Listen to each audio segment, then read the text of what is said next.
barnaamijka cayaaraha waxaan rabaa in aan ku soo qaato cayaartii dhex martay xulka Ingiriiska iyo Argentina. runtii cayaartaas waxaan qabaa in aysan ahayn qaybtii hore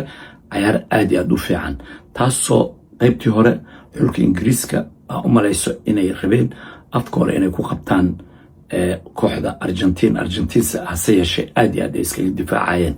ilaa iyo 72 daqiiqo laga gaarana hal mar goolka lama toogan labada koox oo goolhayaha wax darba oo qabtay ama lagu gamay ma jiraan. si kastaba ahaatee markii goolka uu dhaliyeen xulka Ingiriiska oo Gordon u dhaliyay kubad oo soo dhigay Roger ayaa qaybtii dambe ayaa wax walba isbedeleen, taasoo Ingiriiska ay go'aansadeen inay difaac galaan. waxaan la soconaa tababaraha xulka Ingiriiska Thomas Tuchel inuu asalkiisaba yahay tababare ku dhisan xagga difaaca inuu galo in uu yahay, taasoo uu sababtay in uu rabay inuu halkaas gool oo difaacdo oo sida ciyaartii Mexico oo la ciyaarayeen oo u difaacdo. Mexico iyo Argentina waxay ku kala duwanaayeen kubadda ay Mexico ku soo ridayeen kubad qaabaysan ama oo sax ma ahayn, laakiin Argentina waa kooxda labaad ee kubadda waxa loo yaqaan accurate ama qofka lagu aadiyo waa kooxda labaad oo kooxda koowaad Spain ayaa taasna waxay sababtay 4 kubad oo ku riday ciyaaryahankan Messi in 4 mid kamida banaanka martay, mid goolaha Bedford oo bixiyay, midna birta ay ku dhacday, midna Lautaro Martinez oo madax uu ka dhaliyay. marka taas waxay ku tusaysaa Argentina inay la wareegtay qaybtii dambe kubad haysashada iyo wax walba, taasoo 64% ee Argentina ay haysatay ilaa 15 marna goolka ay toogatay. xulka tababaraha Ingiriiska intii uu sameey lahay inuu weerar oo qaado oo kooxda iska celiyo wuxuu sameeyay 3 difaac ayuu keenay. oo waxaa la soconaa ciyaaryahanka Konsa ee u ciyaara kooxda Villa inuu ku bedelay ciyaaryahanka Gordon oo goolka dhaliyay, kaasoo weerar ahaan fiicnay runtiina ciyaaryahan aad iyo aad u dheereeya. kadibna wuxuu keenay Orale oo Manchester City u dheelay oo dhinac bidixda ayuu keenay, iyo Damban oo keenay oo kooxda Newcastle u dheelay, kaasoo nin aad iyo aad u dheer ay rabay inuu isticmaalaan, taasoo 6 ciyaartooy oo difaaca oo dhigay oo rabay 1-0 inuu meeshaas uu ku guuleysto. waana la soconaa tababare difaac ku dhisan inuu yahay, oo waxaan ognahay kooxda xulka qaranka ee Ingiriiska inaysan ciyaar fiican aysan soo bandhigin oo inta badan ay soo dheeleen ay si oo lama filaana ay ku soo wada badinayeen. si kastaba ahaatee Argentina ayaga run ahaantii lafsaantooda markay arkeen in Ingiriiska ay difaac wada galeen markii laga reebo ciyaaryahanka Otamendi oo City u ciyaari jiray oo lagu bedelay Martinez, in inta kale ciyaartooy dhexda ka dhish iyo weerar inuu wada keenay, taasoo ugu tala galeen inay wax guul inay gaaraan. si kastaba ahaatee Lautaro Martinez ayaa la keenay, waxaa kaloo la keenay Montella iyo De Paul oo labadaba dhexda ka dheero, taasoo sababtay in marmar ka dambeysaba kooxdii Ingiriiska xaraqan 18 korkooda in lagu haysto. Messi waa ciyaaryahan runtii aad iyo aad u weyn, aad iyo aad u farsamo badan, go'aan wuxuu gaaray inuu banaanka u soo baxo oo dhinaca midigta inuu yimaado kubadahana meeshaas oo kubada cross oo ku rido, kuwaasoo kubadaha oo ku ridayana ay ahaayeen kubada oo la hubo ayuu ku riday. oo goolka koowaad oo dhaliyay ciyaaryahanka Enzo Fernandez Messi ayaa u dhigay, oo waxaan la soconaa markay gadaal u wada carareen oo la filayay inuu cross ku rido ayuu xarqay 18 banaankeeda u dhigay. cag fiican ayuuna ka toogtay oo banaanka ayuu ka toogtay, taasoo kubada badan Enzo Fernandez oo banaanka toogto kor iyo ay ka martay. hase yeeshee midaan cag ayuu ku gamay, kubadaha cagta lagu gamana inta badan meesha aadisa ayay aadaan. hase yeeshee goolahayaha Ingiriiska Bedford wax uu ka qaban karay ma jirin, meeshaasna 1-0 ayay ku noqotay. goolkii guushana waxaan la soconaa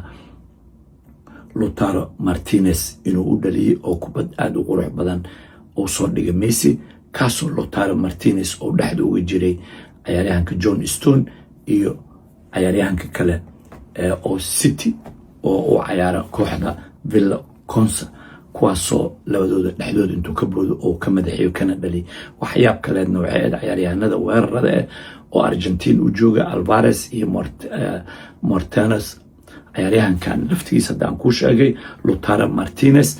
iyo dibol iyo cayaartooy gaagaaban inay ahayeen aysan ahayn cayaartooy aad u dheerdheer markaa fiiriso Kwanza iyo John Stone iyo Damban inay cayaartooy aad u dheerdheer yihiin hase yeeshee waa laga madaxeynay taas waxay ku tusaysaa Argentina kubadda ay ku soo ridayeen ama qofka ay ugu talagaleen inay meeshaas ay ugu geynayeen si kastaba haatee waxaan qabaa in ay guul la tegi kartay kooxda xulka Ingiriiska hase yeeshee tababaraha Tuchel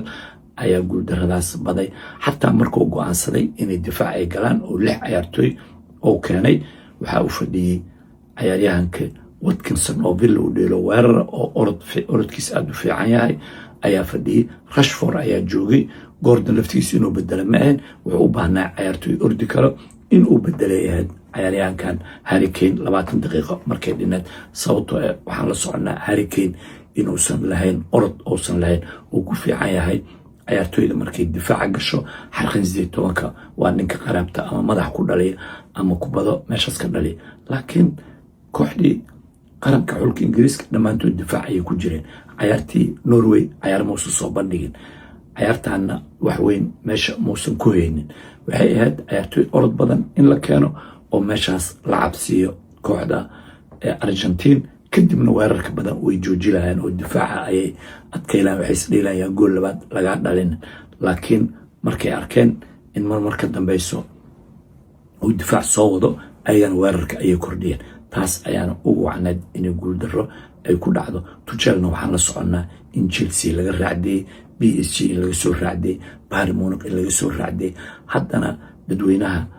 oo taageerayaasha xulka Ingiriiska dhammaan waxay ku dhawaaqayaan in la raacdeeyo ninkan Tuchel uusan ahayn macallin wax wadi kara inuusan ahayn oo macallin difaacoya tababarkii ka horreeyay Southgate macallin difaac oo ahay sidaanoo kale guulo waaweyn muusan gaarin inkastoo Euro oo finalka yimid World Cup finalka muusan imaan waxay u baahnaayeen tababaro wax weerari karo ama khibrad weyn runtii Saka ayaa iska fadhiyay muusan cayaarsin inuu keenay ahayd Saka ugu yaraan kubadda ayuu u celi lahay oo meel fiican ayuu u dhigi lahay cabsina waa ku abuuri lahay kooxda Argentina muusan keenin Rashford wuxuu keenay 4 daqiiqo 5 daqiiqo ayadoo dhiman wax ay qaban kareen maysan jirin taas marka waxay sababtay in guuldaradii ku dhacday xulka Ingiriiska inuu Tuchel oo sabab u yahay laakiin waxaan u malay doonaa in Tuchel uu iscazili doono ama la raacday doono haddii ay sii haystaan ma u malaynaa xulka Ingiriiska wax weyn inay sameyn doonaan oo haddii ku fikiraan xulka Ingiriiska ayuu soo dhisi doonaa Jarmalka waa is dhisi doonaa Talyaaniga waa is soo dhisi doonaa marka Spain laftigeeda Faransiiska waa is soo dhisi doonaa marka wax weyn uu soo kordhi doono ma ogi marka guuldaradan caawa ku dhacdo fursadda Ingiriiska ay iska baardarayaan inay finalka yimaadeen runtii asiga ayaa u sababa Tuchel ayaa u sababa laakiin caawa wuxuu cadeeyay inuusan macallin uusan ahayn ayuu cadeeyay